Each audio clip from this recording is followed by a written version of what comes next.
But what could it be possibly doing now? It says it's doing all these cuddly things.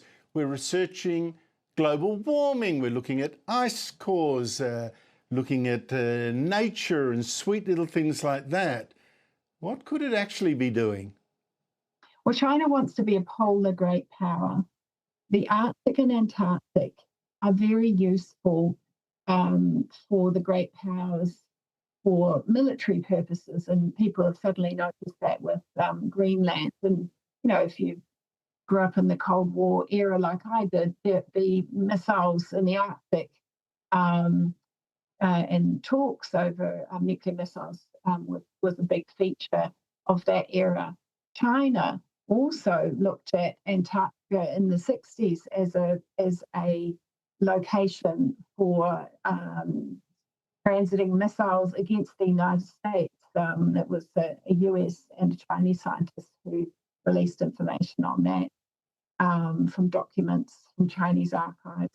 So China's understood the military significance of Antarctica and the Arctic for a long time. They didn't have the capacity for decades. They didn't have the resources to do anything about it.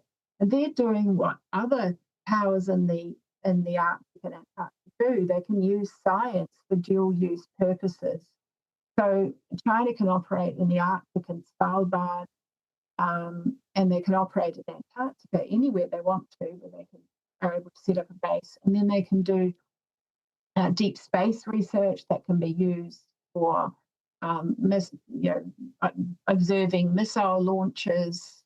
They can set up Beidou ground stations that are important, is very important military technology for global navigation systems and so on. So there's a lot that can be done that can be also claimed as science. And also the Antarctic Treaty doesn't prohibit the military completely. It says it can be used for peaceful purposes or peaceful use.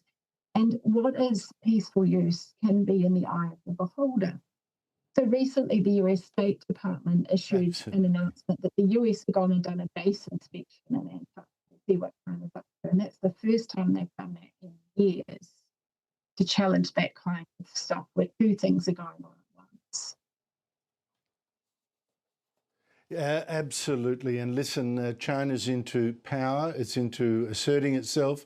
I wouldn't trust what it's doing there for 1 second. Anne-Marie Brady, I urge people to follow your writings, to be clued into what's really going on. Anne-Marie Brady, thank you so much for your time.